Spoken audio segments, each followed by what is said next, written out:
Yeah. Like, there's no reason we can't. Yeah. Very true. And here we are for a Monday morning version of Dualistic Unity Raw. Not just a Monday, the last Monday. This is the final Monday before we are fucking gone for a week and a bit. Actually, we're going to be down there for quite some time. From April 11th all the way through until the 22nd, there will not be Dualistic Unity stuff, as I will be traveling. Andrew will be traveling. We're going to be in the California mini retreat. Oh, yeah. That is happening this coming Thursday. Thursday. Oh, my God. Yeah. This is going to be so fucking cool. 3 days. I cannot wait for this retreat for a number of reasons. You see, the last time that Andrew, Jackie, Amanda, and I were all together was in Vermont. And that was in August. But at that point, neither Amanda nor Jackie were hosting Dualistic Unity. They weren't on the episodes. Amanda was working with us for sure as our administrative head, basically. But Jackie was doing her own thing, being a part of the audience, being in the Patreon groups, just being Jackie, being awesome. And so a lot's happened since the last time the four of us were all together. You know, there's been a lot of growth on everyone's part, including the audience and the listeners. And so I am fucking pumped about the fact that we're going to have all four hosts together and that we're going to do an episode together. That there's going to be a 4-host group episode in person being recorded in California. We've never done that. We've never done that. That's going to be so much fun. Oh, it sounds epic. Oh, man. Yeah, like our own little 4 horsemen roundtable situation. And who knows what we're going to get into on that. But it's really exciting. Yeah, thinking back to the August Vermont retreat, that was what now? It's almost 8 months ago. That's oh man. Oh wow. A lot has gone down. That's for sure. I can't even take in how much has happened. Yeah. Honestly. That's fun. And the amount of feels like growth and shedding as well. I think they kind of go hand in hand. But yeah, it's very exciting stuff. And we got investor presentation coming up on Wednesday, which I'm very excited about. We'll get some announcements out on that in the coming days, but over the next coming days, but also today. But and I got to throw this out there that, you know, do come to the investor presentation. Even if you can't invest, it's going to be a cool chance to see kind of what we have in mind for as things expand. It also makes it worthwhile for all the fucking headaches that we're going through to do the damn thing. Because admittedly, like, it's kind of tricky. It'd be like asking a tree to tell you where it's going to be in 10 years, right? And the tree's like, up. You know, but that's about all the detail I can really give, because, you know, there's going to be a lot of, you know, green leaves over here, and maybe those won't work out, but these will, and, you know, it's going to keep growing. Mm-hmm. But the detail is so hard, and that's very much how Dualistic Unity has grown, as something organic, as something that is just growing moment by moment, day by day, conversation by conversation. And so for us to all of a sudden sit down and try to write out like a presentation where we're like, okay, this is where we've been, this is where we are, this is where we're going. It's super weird. It's been not just entertaining, but a little frustrating here and there. Like, there's a lot of data. We're like, I don't know what to do with all this shit. And so we're sorting through it. But yeah, it's going to be worthwhile. If you can come, we would love to see you there. And we would love for you to see the fruits of all of our labor. It's so funny how doing a stupid plan for the podcast is so much harder than the podcast. Oh yeah, I've been going all sorts of back and forth, and just like trying to pin down what exactly, like measuring something that we've never necessarily purposefully measured, and getting even just metrics with, like, what the market looks like, what the competition looks like, and getting an understanding for like how we fit into something that, like, we have to choose a category, but like we don't really fit into like any of the spirit, because it's like spirituality and religion, self-help. Yeah, we don't fit in philosophy. No, So we don't fit in society. Take that however you like. And so yeah, it's been fun working our way through. Just doing our best with getting this across, because anyone who's been involved knows we have a lot of fun things going on for sure. But it's very exciting, dude. I'm so stoked, because again, like, there's so much impact to be made, but the farther we go, the more clear it becomes what kind of impact it is that we have the potential to make with Dualistic Unity. And so the podcast is just the start. It's just the start, but it's also the foundation, right? Because it's kind of neat how the podcast introduces the conversation, brings the people together, that makes the other things more possible. But those things reinforce the podcast, which reinforce those things again and allow for other things later. It's brilliant. You know, I've always said there has to be some mechanism that's just continuing to keep the ripple going. I mean, otherwise it's just, you know, it gets lost. It's like, moment of insight, moment of awareness, I'm feeling better. Now I'm going to go out there and compare myself to you low consciousness person, you know, like that kind of thing, where, you know, it can't be that. And it can't just be short-term weekend warrior, I'm going to church on Sunday kind of connecting with God bullshit. It really can't. Like, when you really start taking in just the story you have in your head is a story.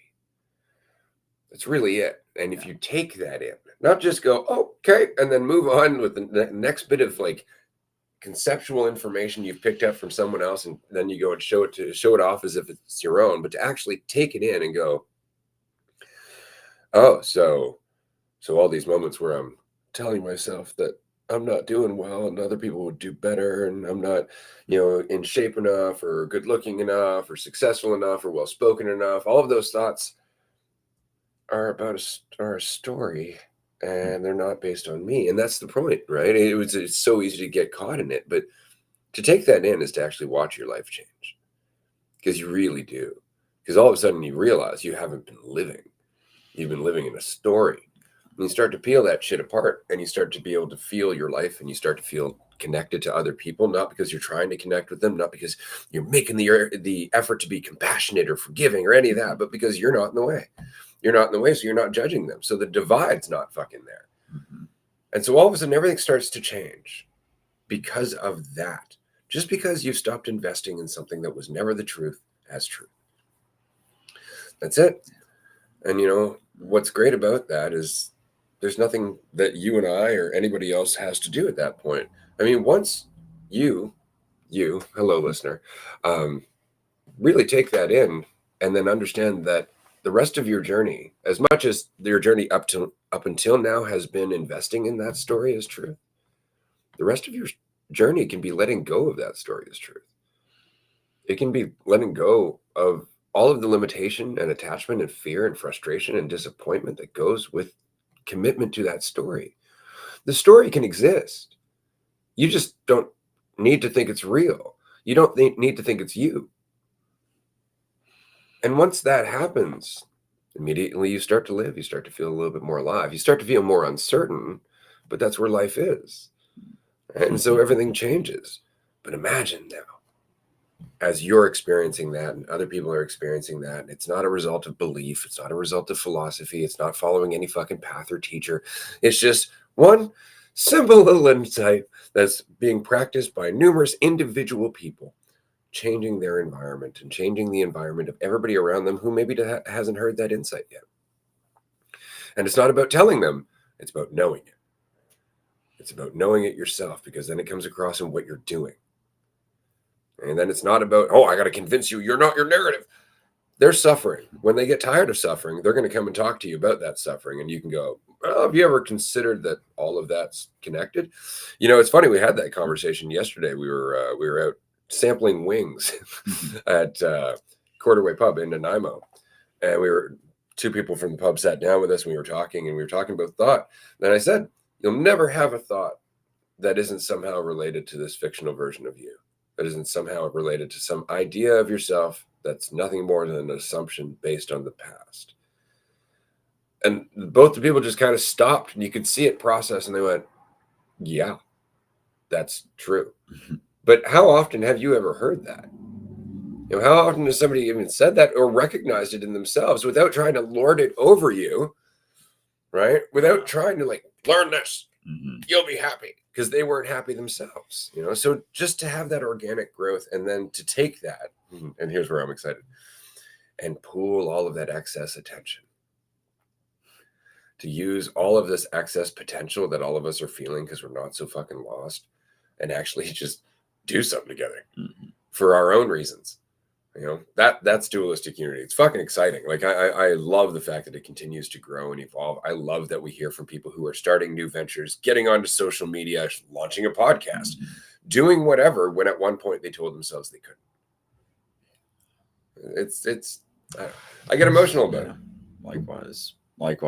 It's really cool just to see the overarching impact on yourself to take in. Like for a while, I certainly thought that it was about, you know, convincing someone else about something, you know, expressing this message. And, you know, the more uncertain about things, I guess I feel, the more you know, you get a sense that, oh, there are a lot of things that maybe you can, oh man, and even saying a lot of things that you can let go of. It's not even a lot necessarily. It's just a focus. That's all it is. It's like, it's straight up a moment to moment focus. And as soon as you focus on it, it's like, then it's like, oh, there's all these things that have to be let go of. And that whole process, that whole focus of like,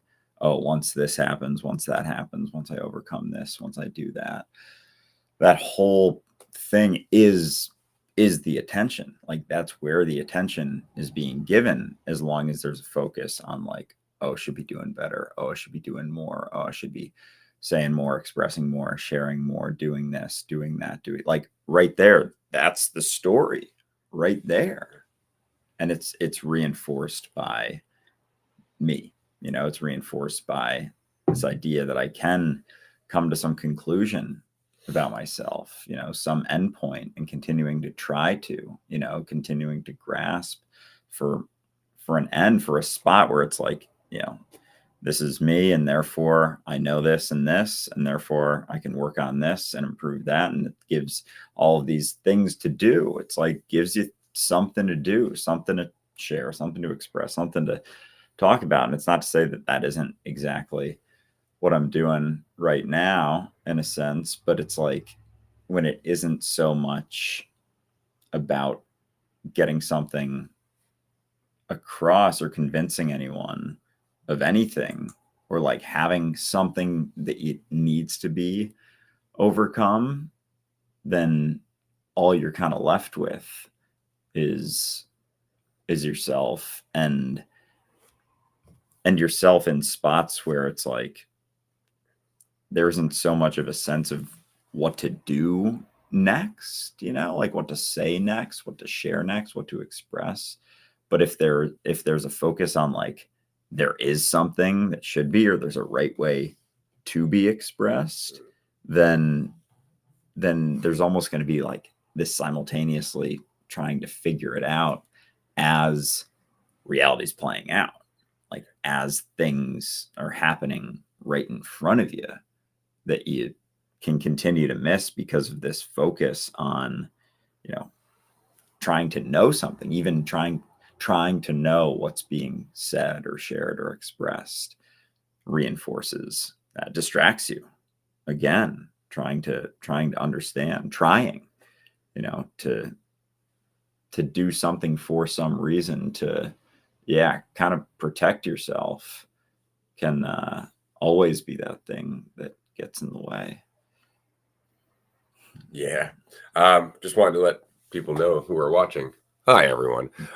You can join us at twitch.tv/dualistic unity. And then we have comments on screen. You can ask us stuff there. We are trying to keep track of our other TikTok accounts and follow the questions, but it's not always easy as we have 3 screens that we're looking at. So if you'd like to join us on Twitch or even YouTube Live, just look for Dualistic Unity and you'll find us there, because this is going to be a fun conversation. Because as much as I appreciate all of the invitations to connect and mutually stream, we're doing a podcast episode at the moment. So if you'd like to be a part of that in the comments section, we'd really love for you to be here. But that said, as it is a Monday, we are doing a Patreon call after this. It's a tier 1 call. And I'm excited about that, because after the tier 1 call, we're going to be working throughout the afternoon, but we're also going to be live streaming. We're going to be live streaming, discussing things, might go for a walk, that kind of thing. Likely we'll be live streaming on Instagram, just for everybody who was wondering, because TikTok has certain preferences that don't necessarily align with the things that I do on my walk. You know what I'm saying? So if you'd like to join us this afternoon, likely it will be somewhere around 4 p.m. Eastern time-ish. We're going to be working on our business plan, or rather our investor pitch, and then just hanging out. So if you'd like to join us, that'd be a lot of fun. Otherwise, don't worry about it at all. I at the moment, I got to tell you, like, I'm just excited by the fact that the group that we have this morning is the last tier 1 call we have this week. So it's our opportunity to connect with the most of our Patreon supporters. Well, that's not true. We got a lot of tier 2 supporters, like a lot. Yeah. Right. Which is great. If you haven't joined tier 2, by the way, I highly recommend it, because you can chat with us 5 days a week if you want to be on group calls and shoot the breeze with us. But this Wednesday, right, not only is this our only tier 1 call, but tomorrow we're not doing a movie review episode. We're doing more work. Like, we just got a couple of days of work and packing and producing episodes and whatnot. And then Wednesday we're doing our Discord thing, and then we're doing our free group, last free group before the retreat.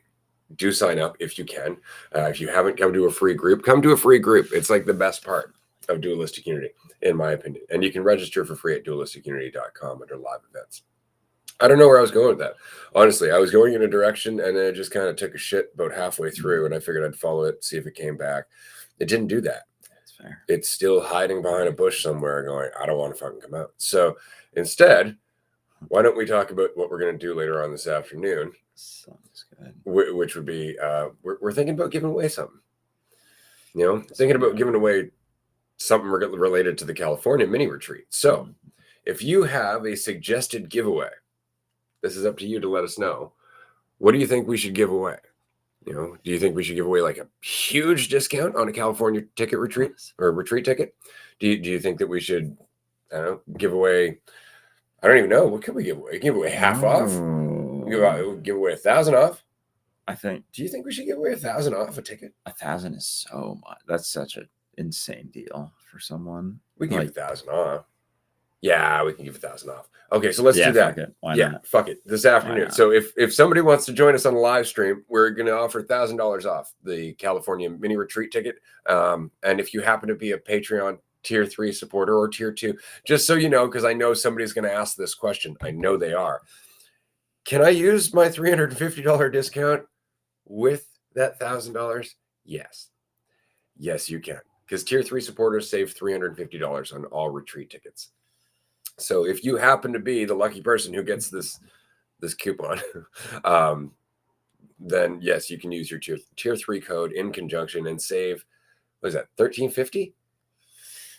$1,350. Yeah. So that means you'll be coming to a dope California mini retreat in Big Bear, near Big Bear Lake, with a bunch of cool people, and you'll get all your weed, all your food, and your microdosing for less than $500. For 4 days, and you get to hang with us. That's fucking solid. I'm pretty happy about offering that. Yeah, likewise. That's a pretty insane deal, dude. But yeah, to get to the California retreat, I mean, that's that might be if you get a cheap flight or something. Oh god. Or if you live in California, or if you live nearby and can just get there, like, that's cheaper than I think an Airbnb almost anywhere. Especially now. Yeah, with everything going down. That's kind of funny. We should talk about that at one point. How did you two meet? We talked about this yesterday, not on the podcast, with somebody else. I, at one point, decided to be crazy and go and live in the forest when I was like 25. And I went and lived off the land for like 8 months, came out of the forest, recorded a shit ton of YouTube videos, and then took all of those offline. This is back in 2006, 2007. Took all of those offline, decided to just focus on being a dad for the next 15 years of my life. 15 years later, my now teenage daughter says, hey, you should jump on TikTok. To which I went, fuck that. I don't want to do these fucking dances. Because at this point, all the kids were doing the floss. And that's kind of a form of assault, in my opinion. So I had no interest, but she kept bugging me. And I'm like, all right, fine. So I got on TikTok and I started making videos that were less than 60 seconds. And I found that to be a lot of fun. So I got really into that. And then at one point, and then I remember TikTok's like, you can upload something up to 3 minutes. And I'm like, holy shit. What the fuck am I going to upload? And so as I was clearing out some old files, because I was moving, I ran across these videos from 2005 that I had recorded back after coming out of the rainforest. And so I posted one of them on TikTok and it went semi-viral. I got like 500,000 views, a little bit more than that. And his friend saw it, said, hey, this sounds a lot like the shit you're saying.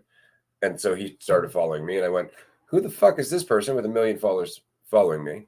And so watched some of his content, went, that's cool. And I was doing some interviews with some other content creators at the time. So I'm like, hey, you want to have a chat? And we did. And we had a chat and it was dope. And you can find it on the Dualistic Unity podcast somewhere. And then I call it about a month later, I went, hey, that was fun. You want to do that some more? And let's create a podcast. And that was it. And we did. Mm-hmm. Now yeah. We're 2.5 years in. And the rest is history. 2.5 years, 400, over 400, close to 500 episodes. But it was pretty damn cool to come across. Like there was a point. Oh yeah, I've been catching up on all February episodes. What's up lately? How are y'all together right now? Yeah, I'm in Ray's house right now. I'm moving to Vancouver Island from New York City. For anyone who isn't aware, we've been given some updates on some things, mostly on Patreon. But super excited. We've been able to do a lot more in-person stuff, work just throughout the day together, bounce things off each other. It just makes a lot of sense to be here. And it's an awesome place and I've been enjoying it a fuckload and it's beautiful and gorgeous. And, I always knew I wasn't going to live in New York forever. And it was just time for that. But going back to the meeting story, like when I sort of like realized that there was not absolute truth in the story, I was telling myself like, that's all that was hidden. Like it was a sort of such a freeing, euphoric feeling. And it was just that slight enough shift. And so, I started making all my content kind of surrounding that, talking about that, like not being the story, not being the idea of what you think. And then, came across, a kid sent me one of Ray's videos. Yeah. And then, I mean, you told the rest of it. I was just going to share the side from my point of view, but and it's been a very exciting ride. That's just going to get more and more exciting. Business plan coming up again Wednesday. If you're free, 6 p.m. Eastern time, 7 p.m. Eastern time. Sorry, 4 p.m. Pacific time. Yes. We will be doing the presentation on what we're doing, where we are, how we rank. Because man, we really do well. Yeah. Like, holy shit. Oh, yeah. It's crazy. We got another question here. And again, to everybody on TikTok who's joining us, if you'd like to ask a question and be involved with what we're doing in the podcast, go to twitch.tv/dualistic unity and we'll see you there. How do you help someone in your life who is struggling and depressed? You're not going to like my answer at all. And it's just because you can't. And you can try to help them feel better, but that's ultimately going to make it more difficult for them to learn the lesson that's going to get them out of it. You can deal with your own depression, and you might think to yourself, I'm not depressed. If you were to give a little bit more weight to your thoughts about yourself, you would quickly end up there. And if you can take that in, then you can understand a little bit more about what your friend's going through, right? So it's not about necessarily trying to get them away from depression, because then that becomes a whole new thing to think about and it actually reinforces the depression. It's more or less recognizing that your idea of what you're going through isn't it, right? And until they're willing to see that, there's nothing that you can do except maybe to remind them that they got this, that, how you feel about it isn't how it is, just to try and remove the, not the perception, but the opinion of their experience, to try and undercut that necessity or that tendency that they have to express their opinion and then dig into that opinion like it is reality, not recognizing that there's a responsibility there, that in holding on to that opinion, you're holding on to all the weight that goes with that opinion, while at the same time thinking that opinion makes you certain about who you are rather than just putting you in a box. So I would say that's probably the best thing that you can do, is just to recognize where you put yourself in a box. So that way, when they do it, you don't instantly go, yeah, without thinking about it, because you think about it more when you're doing it. That's it. Just lighten the weight. Yeah. And doing it yourself. And I think not necessarily trying to change someone else too, like assuming that there's something they should be doing differently or better, or even because as soon as there's like that comparison too, it gets tougher and tougher to just express yourself, and dig in yourself. But yeah, it's yeah, there's no one that you necessarily can help anyway. And it's like, as soon as you assume that there is, or think that there is, usually it's, a lot of times for a reason. Yeah, to make yourself feel better. Well, it's frustrating. It depends. Right. Like when you care about somebody and they're hurting themselves, or rather they're going through something, it's difficult for one to just go, well, there's nothing I can do.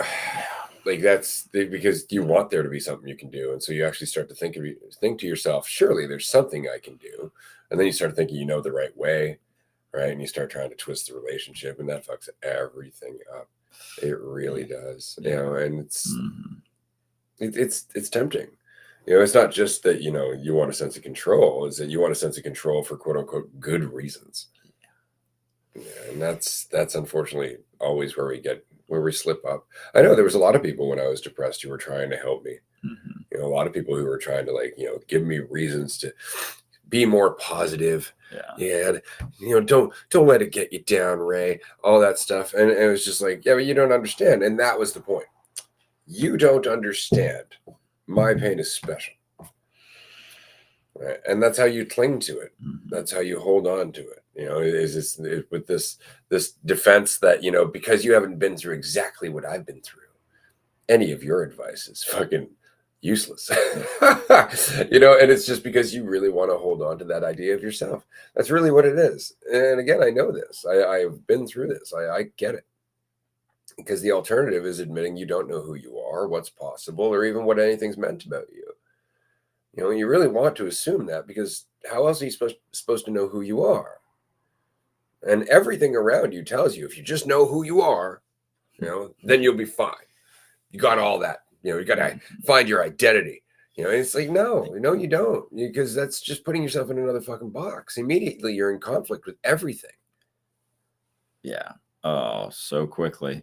Because like, as soon as there's some truth in a narrative, in a story, like it turns into this striving just to make it feel good, that perspective. And so it still distracts you. And it's just then, you're focusing on the thoughts that make you feel good, or you build an entire life so you can look around and feel good about what you've done. And that then is just like, reinforces those sort of thoughts, but you have to maintain all of that. And then immediately there's concern about losing it, or what you would be if you didn't have all of that stuff.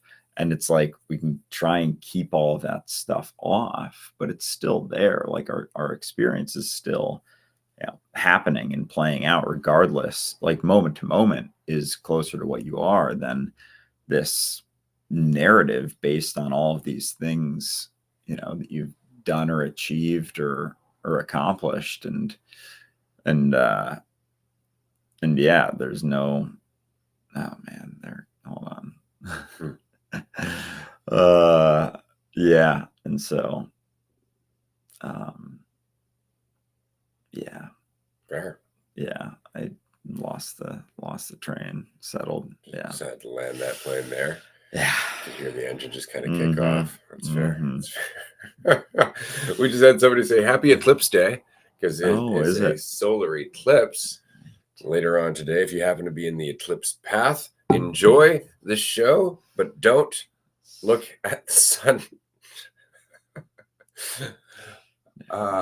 Don't do that. What's the Twitch? Definitely don't. Twitch.tv/Dualistic Unity. Thank you. And I'm happy to say that we have gotten a lot more followers on Twitch lately. Thank you, everyone. I was happy to see that we managed to reach 666 followers yesterday. It's always a good sign. If you would like to follow us on Twitch, it's very much appreciated because, you know, we're doing this every day. Alternatively, if you don't want to watch advertisements and you don't want to go and go to YouTube or any of that, you can follow us on LinkedIn. We also live stream on LinkedIn. Yes. And this is kind of a funny thing because we often talk about things that TikTok doesn't allow us to talk about in terms of certain plants and their benefits. I thought you were giving TikTok a stare over there. Yeah, I'm definitely trying to figure stuff out here. There's some comments on the TikTok. It's cloudy. in In the a majority of majority the of the eclipse eclipse. path. Ha ha ha. See, isn't that funny? Everybody's like, we're gonna see the eclipse. And life's like, no. Yeah, nope. No, you're not. There it goes. No, I love that shit. You thought wrong. Life art. Yeah, man. Yeah. It's funny. What's the next gummy activity? You know, that's a great question. That is a because good question. I'm not a gummy fan. No, You know? well, they don't. Yeah, you need quite a few. It sounds like I smoked the feel. weed, man. Yeah. Oh, sorry, TikTok. No.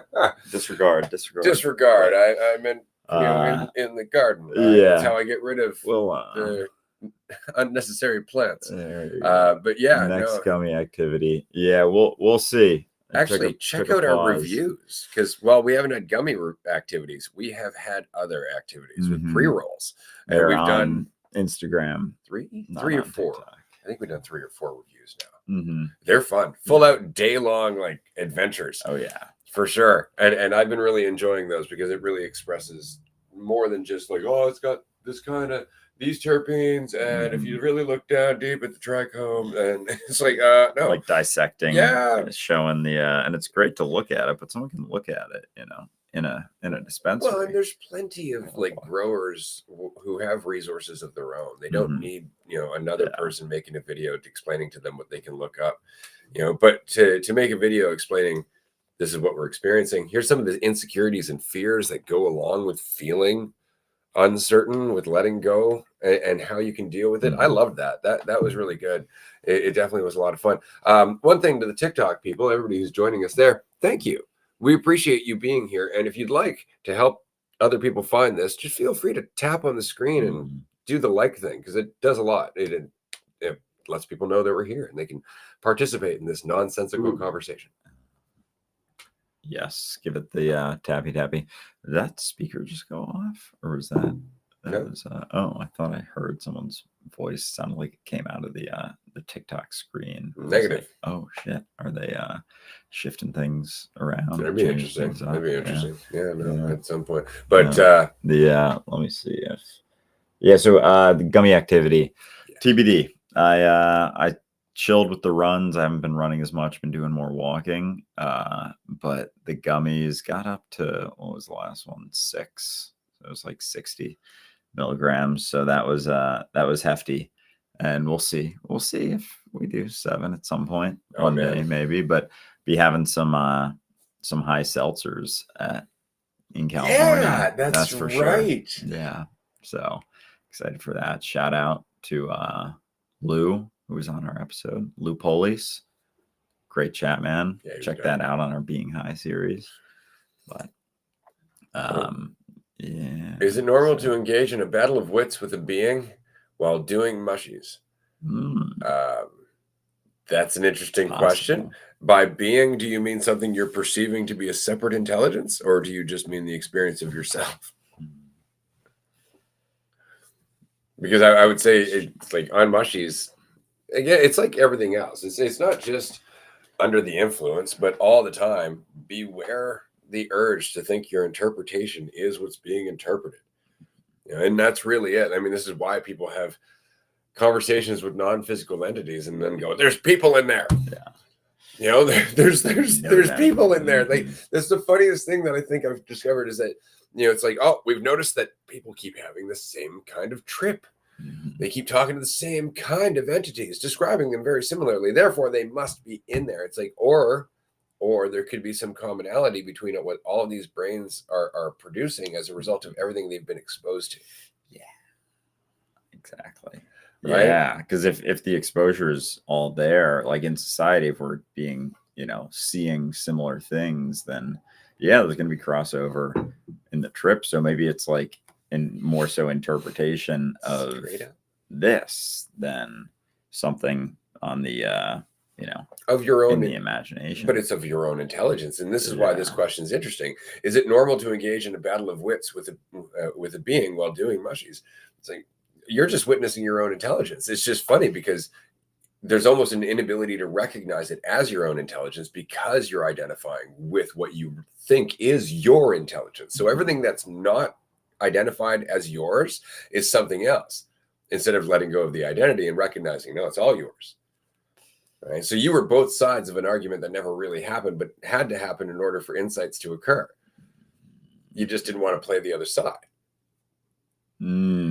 So it's just that it's like processing, Yeah. and being able to see multiple perspectives, and then so that can play out, in an experience like that, or in reality, and being involved in, and it's like both are also reality, because if you garner insight from any sort of conversation that you have when you're awake or asleep, then it's like kind of similar potential.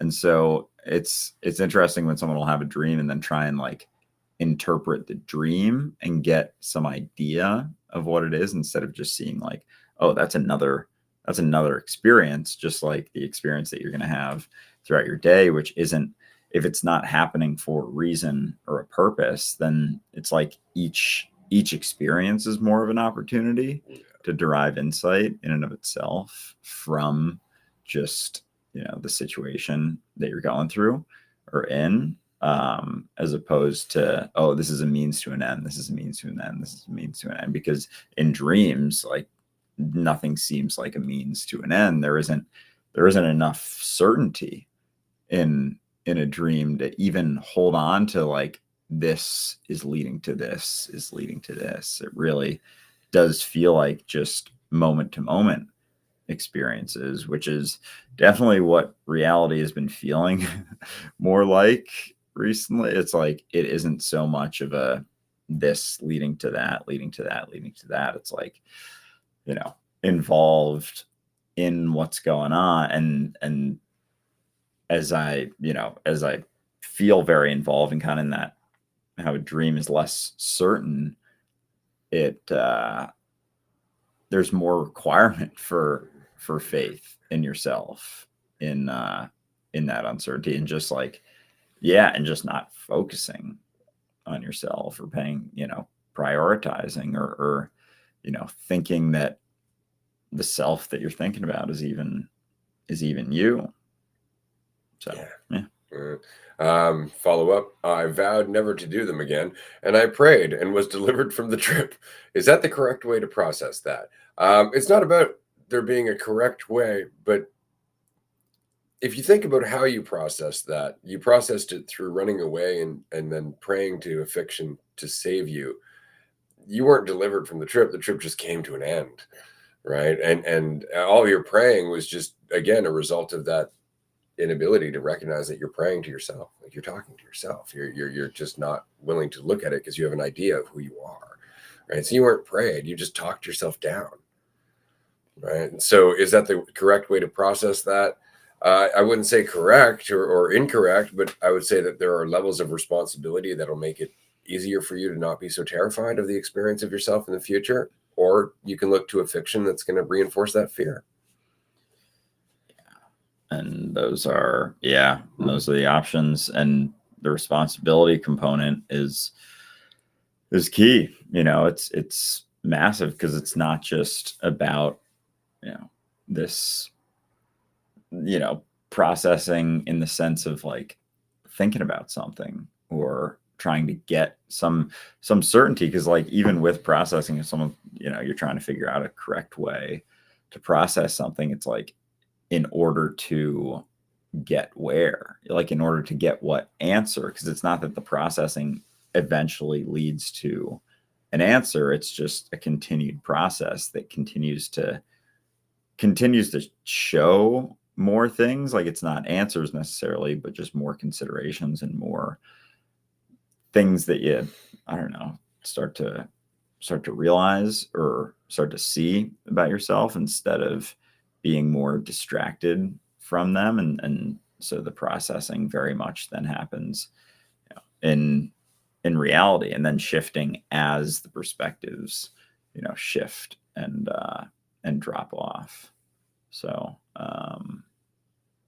they have a follow-up. Yes. Yeah, the elders always said in my reserve not to look for unearned wisdom, and that is what I mostly learned on that trip. What they're telling you is not to follow other people telling you what reality is. That's that unearned wisdom. It's somebody else's answers that came through their journey that you're just holding on to for the sake of security and certainty. That's what they're meaning there, right? So even just the idea of God, it's kind of unearned wisdom. Like whatever that person meant when they were talking about God, not the religion, but the people that religion is based on, and that message isn't something you can hold on to. You have to do your own work to understand what the hell they were talking about. Use your own word for God, whatever it might be, right? You could just call it yourself. But the point is that it's don't look for unearned wisdom, and I like that. It's stop trying to hold on to somebody else's insights. Find your own. But that comes with responsibility. And that responsibility comes with the experience that you just had. I mean, you see, everything you just went through on that trip, what I would say earned wisdom, or rather the potential for earned wisdom. It's not over. There's still more to learn, but you want to settle on something that keeps you safe and makes you feel secure. And that's why you're like, I'll never do it again. You're going to have other experiences that are going to fuck you up just as bad. Are you never going to do them again either? And sometimes people wonder if they could do that. But yeah, like having, oh boy. Yeah, the unearned, that shift from unearned wisdom to like, because that's kind of the shift of like the conceptual versus application. Yeah. And like actually doing things. And you can, think you know some stuff conceptually and have it almost all being that unearned wisdom, like with very, very, very little application. Learn from my mistakes.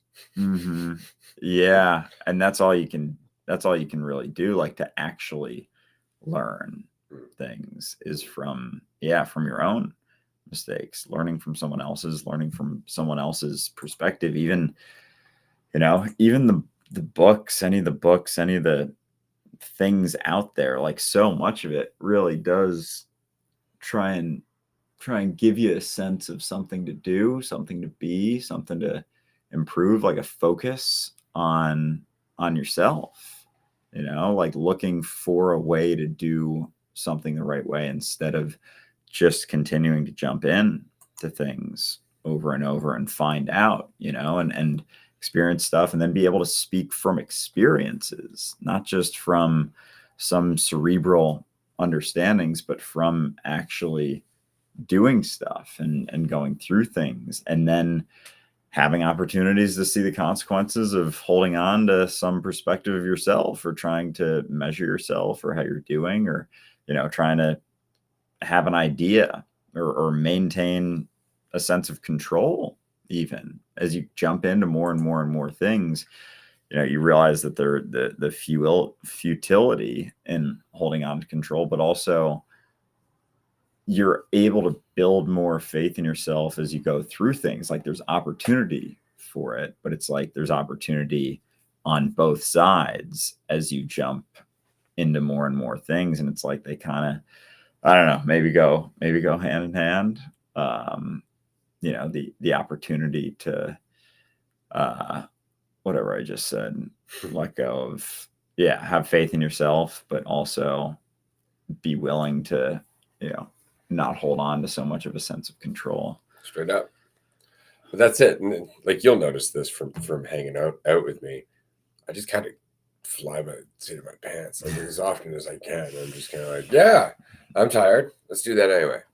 It's just because you can. Like you don't have to have that sense of control, but we often want it. What's best for me? What's the best path? What's the right path? It's kind of like we were talking about the investor presentation that's coming up on Wednesday. For everybody who's watching, we're doing an investor presentation on Wednesday. We're talking about everything that's happening with Dualistic Unity, which is our podcast. If you don't know, we have a podcast which is in the top 1.5% of global podcasts. Like we've been growing for 2.5 years organically, thanks to everybody's help who's been watching us, liking the screen on TikTok, chatting with us in our groups, coming to the retreats. So on Wednesday, we're going to be actually sitting down and doing our first round of investment. So if anybody would like to be a part owner of Dualistic Unity, this is your chance. But while we've been going through that, of course, there's a little bit of frustration, because you're going through things. You're trying to fucking put that presentation together. And of course, there's a timeline. You're like, fuck, like we got to get this done. Oh my God, and presentation's coming up and all that. But on the other hand, you can just do what you can. I mean, there's a certain amount of time between now and Wednesday. More time than I'm willing to think about right now. You see, that's the funny part, is that I can panic and go, it's only 2 days. It's 48 hours. Mm-hmm. It's a lot of fucking minutes. Yeah. Like there's a lot of time in there. And it doesn't take as long as we'd like to think it does a lot of the time to get things done. That's why, often we'll freak out about the task list and then sit down an hour later, half it's gone. Like, actually wasn't quite so bad. But it's easy to panic. It's easy to panic because you want that sense of control. It's going to be like this by this day, and it's going to have this kind of impact, and this is what's going to happen afterwards. I mean, you don't know any of that. All you can really do is your best. All you can do is your best.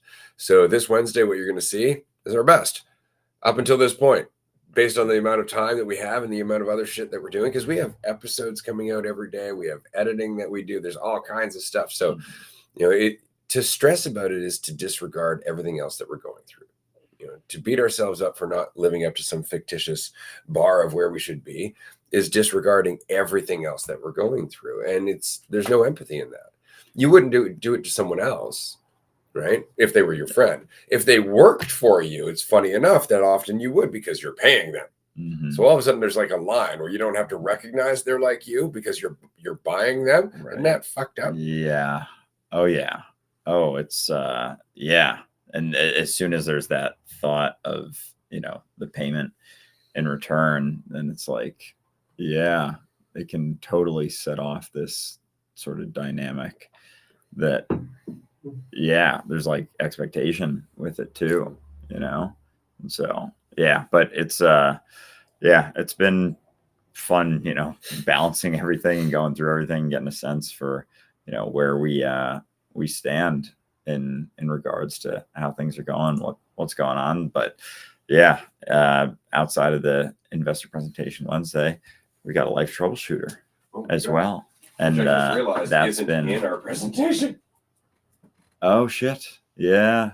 That's a helpful thing to get over there. But yeah, the life troubleshooter, that's been super helpful for building a lot of the things that we're doing, or getting a sense of ways to even just like edit certain things, or getting a sense for anything. You got a question, you got something you're going through, it gives nice alternative perspectives that maybe you haven't fully looked at.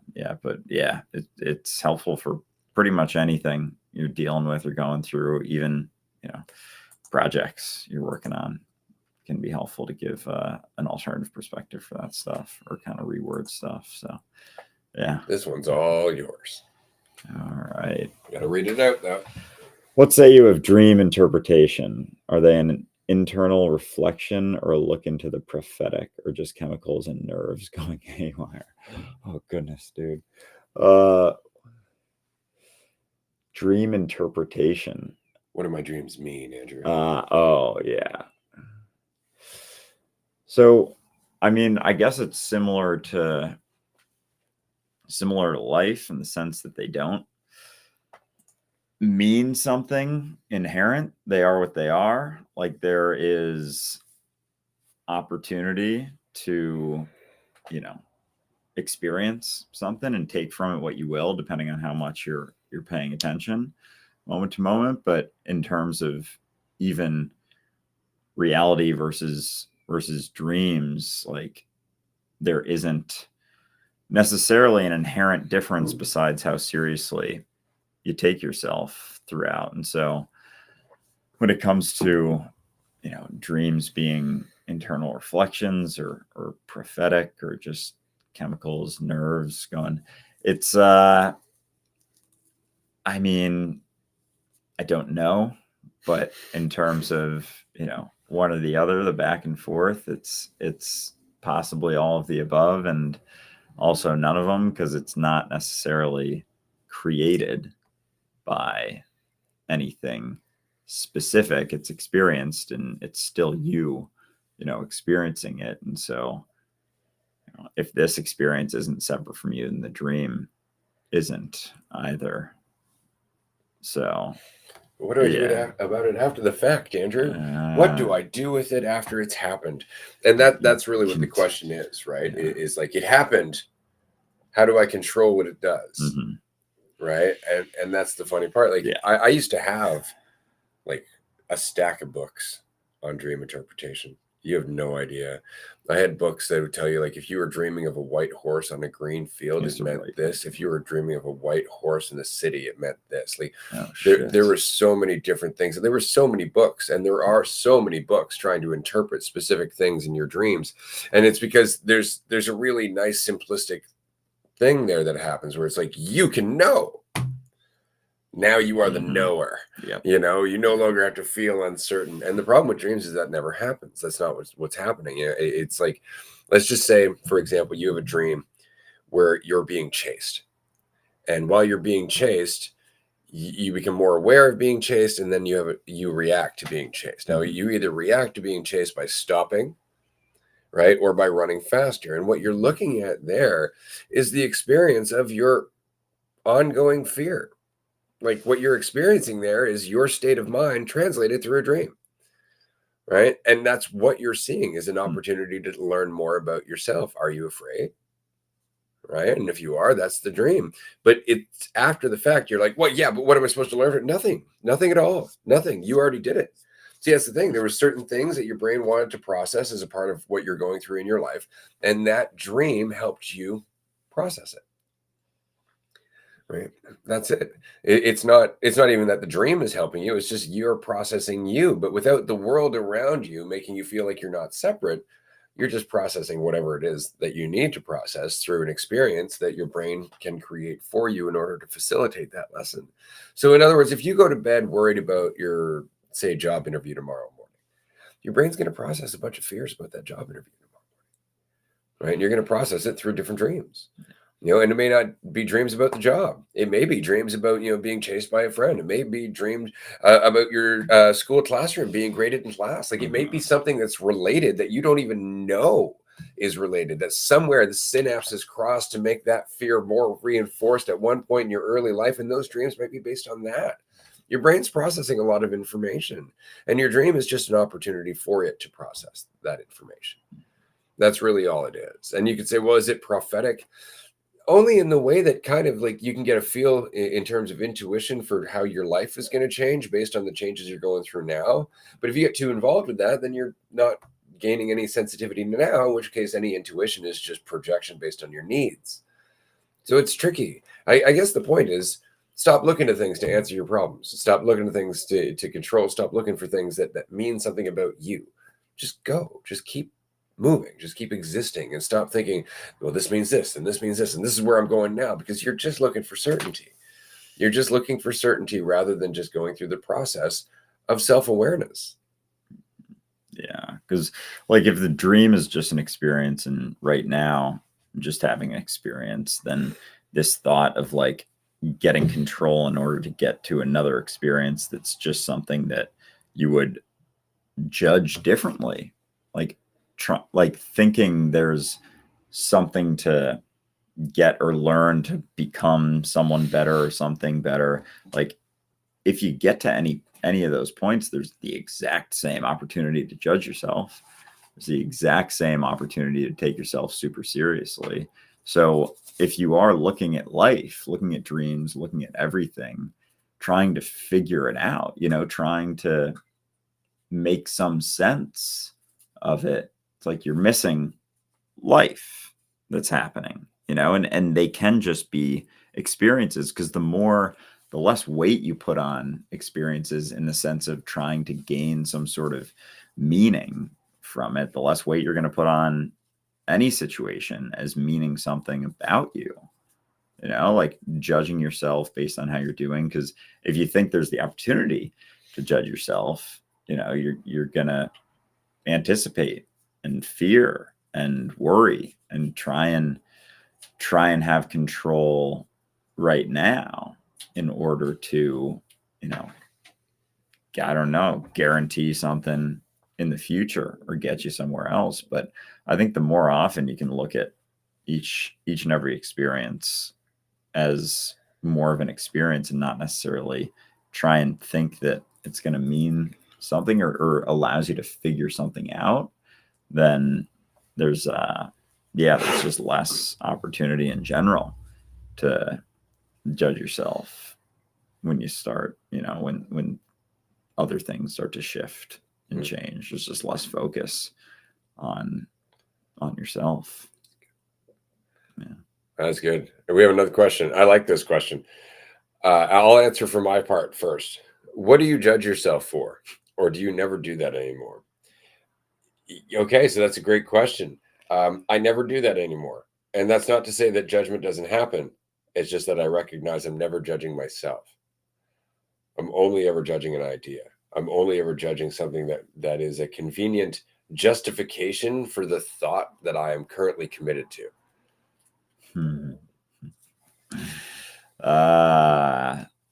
Yeah. Yeah, you kind of put me in a spot there, because yeah, I'm like, oh man, yeah, the judgment can feel like a lot, but again, it's like distraction. It's like avoidance, almost, the self judgment. But yeah, I mean, if you want a bit of a list real quick, and not have like just like fucking stories, like can't speak well, don't have anything to share, don't have anything to say, nothing to add. And so even as I'm saying all these things out loud now, it's like, if all those things are running through, like how the fuck am I supposed to hear anything or anyone? Like how could I even pay attention, assuming that like where is that assumption, like, oh, I never have anything to share, add, say, and like miss reality that's informative, and then giving space to actually have something say, like, how do I think that's possibly going to get me to a point? It's not like it couldn't, it's just addiction. It's just a straight up addiction. Why do you think you're thinking about you? No idea. That's it. Like all the judgment, like you keep thinking you're thinking about you instead of some fictional Andrew that doesn't really exist. Like all you're doing is cherry picking memories in order to validate an idea of yourself that you are judging. And that's what your brain does. If you're like, that's me, this is me, this idea of me, your brain's like, okay, well, here's all the things that back that shit up. Yeah. Right. And isn't that the funniest part? And so we're like, well, why am I dwelling on all this stuff? It's like, because you think it's you.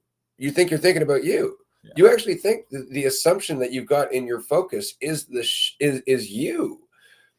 And that's where all those judgments are hard to let go of, because if it is you, then the judgments mean something. If it's not you, then the judgments are just assumptions. Yeah, exactly. Like, because as soon as it is me, and now as I'm talking, I'm like, all right, if I am just here and like, just like, of course, any story, it's just like an imaginary character, imaginary friend. And yet, yeah, it can be so enticing to know it, but it's like the inverse reinforcement of it. Like if I want to be sure of something and tell myself a story, then it's like there's going to be incentive for that to play out. And I think it's, yeah, just the continuous leap into, not even into anything, just like recognizing like, oh, that thing that I'm judging isn't me. The thing I'm judging isn't me. And like, or even thinking about isn't. But then, yeah, there can be, yeah, it's just like, just stop doing it, and like learn from there, and like give yourself some space to find out, you know, what it even is like to live involved in reality. Yeah. Fully. And this goes to the next question. And I like this one. Excuse me. Very subjective answer expected. However, to go off the bald guy's point, do I float down the ebbs and flows of life, or do I go full steam ahead? Now, what's funny about that is you have no choice. You are going to go through the flow of life one way or another. But it's based on that idea of yourself, based on that idea of you that you're keeping safe, using as a means of motivation, and using as a means of value, all of that stuff. That idea of yourself you're so invested in is going to make it almost impossible for you to actually have any sensitivity to the ebbs and flow of life, because you're either going to be holding back out of fear or rushing forward out of desire. And so there's two things that are happening. As you are growing, you are starting to recognize where you're causing your own distortion, where you're rushing ahead or pulling back, and therefore feeling conflict with the flow. And as you do that, you're going to recognize more and more it comes down to your idea of yourself. And as you surrender that, you're going to start having more sensitivity for things that happen from moment to moment, conversations that are taking place, and the opportunities that for empathy and insight that happen in all of those moments. And so you kind of learn to feel the flow as you surrender to the fact that you can't escape it, right? That it's always just been you. But it's that hurry, and that resistance, that hesitation, that's really what you're trying to master. And that all comes down to what you think you need and what you're afraid of. Yeah, because those things are gonna consistently push or pull you in one direction or another. And regardless, like you're gonna go through things, like you're gonna continue to go through, like life is gonna continue to happen regardless of the desires or the fears. And so really both of them are just ways to distract right now, like distract from just reality, like what's actually going on. And so they're not even like,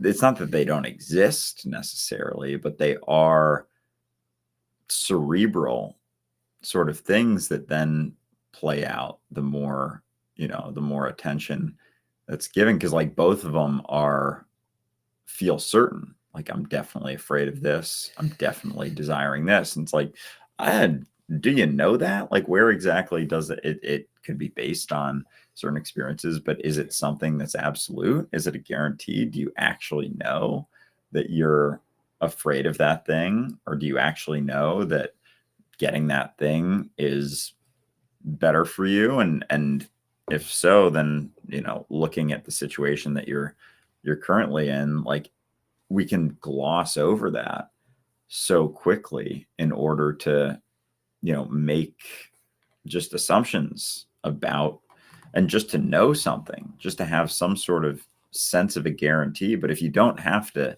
know, like if you're cool, just like I don't really know anything, and like I'm cool with that, then there's space, like there's space to have experience and actually take things in, if you're willingly uncertain all the time and like kind of cool with that. Like, I don't know myself. I don't know what's going on or how things are playing out or what's next or what's to come. And that's cool. I'm good with that. Cause like, I have the opportunity to make the most of this. And like, there isn't anything outside of this to make the most of than this. It's not like this to prep for the next and do that. It's like, you're either here or you're not. And like when you're here, there's more opportunity to see things more clearly, I think, as opposed like, but if you're, focused on yourself or some perceived judgment or need or desire or fear about, about something going on, it's going to be, make it a lot tougher to take reality in. Yeah. We got one more question here, and I want to address it quickly. We're running down. We're down to our last like 8 minutes, but can't judgment be a tool to help you realize there needs to be change? Example: judging yourself for drinking too much. The uncomfortable feeling / judgment could be telling you to stop drinking. So this is one of those perfect examples of I'd rather reign in hell than serve in heaven, and it's just so interesting how we think if we can just find a way to use this idea of myself, surely it's going to benefit me. Why are you drinking? That's really the question. Why are you drinking, quote unquote, too much? Because you're trying to escape something. What are you trying to escape other than the ongoing litany of self-judgment? Just take it in. Okay? What you're saying is that judging yourself is going to get you out of that bad habit. Yeah, and the pressure of it's going to drive you into another one. Because that's what that pressure does. It reinforces escapism. That's what the foundation of addiction is. Addiction really isn't based on the substance. It's very much, it's very much based on your own need to escape the pain that you're going through right now. Addiction and pain are rooted, is what I'm saying. And so it helps to just recognize, like, it's the weight. The weight drives us towards a habit that helps us cope with the weight. But if you can realize where the weight's coming from, then the habits that help you cope with it don't need to be there, and they start to go away. Okay? But we have this carrot and stick mentality. I have to chase a carrot. I have to run from the stick, right? I need to go towards something that's going to make my life better and away from something that's making it worse, rather than just going, oh, the recognition that I'm carrying weight is the insight that allows me to let it go. That's it. It's just the recognition without self-judgment. To recognize that you've learned to judge yourself your entire life and then not judge yourself for doing so will set you free. Because that opportunity, like the opportunity to judge is always going to be there anyway. Like it's not necessarily something that overcome, but it's something that can definitely be, focused on more or less and assumed like, and this assumption that like the judgment is going to do something. Like it's replacing doing things. It's replacing living, like all of that, additional weight and assumption. And it's just assumption as well. And if it's looked at though, then it's not really taken in or even learned from, so it's it's interesting, how much we can focus on it and feel like there's something to be done about ourselves, something to look at that we have to improve or get better or overcome. And therefore, that experience of judgment is always going to be right there. But if you're not necessarily improving anything inherent to yourself, but just, experiencing things as they come and go, then there's less of that opportunity for judgment. Judgment isn't good unless it comes from a place of love, not envy or vanity. That's my own belief. I would say that judgment never comes from a place of love, ever, because the judgment's about you. Right? If it's not about you, what are you judging based on? Right? Like all judgment just comes from a place of self-validation. That's all it's doing. You're judging because you want to feel good about what you're doing, and you're judging compared to what you're doing. So if somebody's doing what you're doing and you think it's the right thing to do, then that's great. But if they're not doing what you're doing and you think you're doing the right thing, then all of a sudden you can judge them, and you'll say it's out of love. It's for their best interest, but it's really just for you. You know, so I just want to make that very clear that, you know, judgment is always selfish. Like judgment is always the result of self-absorption, of assumption, of the need to feel more valuable and the need to feel more secure. It is never done out of love for yourself or anyone else. No, never. Yeah. So it really can't come from a place of love. It's just, yeah, it's just entirely selfish, no matter what sort of judgment it is, you know, assuming that you're doing something right or wrong, you know, and yeah, because as soon as you judge someone else or yourself, even, it's Same like thing. it's the same thing. It's the same thing. Yeah. It's a desire to fucking, yeah. It's, man. Yeah, no, it's absolutely the same exact thing, and it's like there comes a point where you just can't even hide it anymore, and it's like, what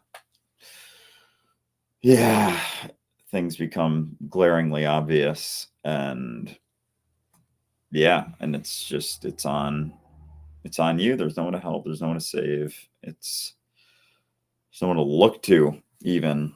Oh, here we go. For a sense of how to do. I love the defense of the need for control. It's always to go straight to the most atrocious example where you must have control, because that's the only place where control actually seems like it's justified, right? And so when you threaten control, control always goes, yeah, but what about this horror story? And here we go. Say you're a parent giving your child an allowance and they become hooked on drugs, and you decide to render your judgment as taking away their allowance so they don't end up dead. Can I just let you know, it's the fact that you're such a judgmental parent that caused your kids to do drugs? Like, before you even go towards, I should take away their allowance, maybe it's being that much of a dick that made them go towards drugs. Think about that. Like, you're so controlling about this person who's a human being. They're a human being. And if you have that mentality all the way up to that allowance point, that's what they've grown up with, that amount of stress and pressure. And as I was saying earlier to the question about addiction, that's what leads to it. They're trying to escape something. So you're controlling them, and taking away their allowance is just going to make them do the opposite of what you want. You're just trying to get control. Well, if I take away their allowance, then they're not going to end up dead. You really think you're the only place they can get fucking money? Right? Do you really think they can't find another way? Really? Like, how much control do you really need to think you have? Right? And that's the problem, is that you want to look at, no, but if I do this, I'll get this end result. But it's that very mentality that drives everything away from you. It drives joy, happiness, abundance, empathy, connection. All of that shit disappears the more you need to think about yourself and feel in control of others, because nobody likes that. Nobody wants that. And you wouldn't like it either if you're really honest about it. All right? Think about it this way, okay? If you want to be a parent, what kind of a parent do you want to be? Do you want to be the kind of parent that made you feel like you were less? Or would you rather learn from that? So your parent, so that way, as a parent, your child doesn't have to grow up with the same fucking insecurities that you've been saddled with through habitual conditioning. You know, all of these questions are like, well, surely control works somewhere. And it's always at an atrocity that's brought about through control. Just think about it. It's like, well, kid's going to end up doing drugs. Oh, people are going to end up on the streets, all of which is the result of the mentality of control. So you're trying to justify control through a consequence that's brought about through it. You know, it's the same thing we hear it every day. Oh, people in a war can't just let go. People living in Gaza can't just relax and be themselves. And immediately you're going to an atrocity, instead of recognizing that the fucking conflict they're going through is the result of identity, is the result of holding on. That said, we are at the end of our time. This is going to be a good conversation on Patreon in about 15 minutes. You can join us. It's tier 1 calls. It's only $5 per month. And we have a free group or a free trial for 7 days. Dualistic Unity, or no, sorry, patreon.com/dualistic unity. And then this afternoon, we're going to be giving away apparently $1,000 coupon for our California retreat. If you'd like to join us, we will be back live streaming on Instagram.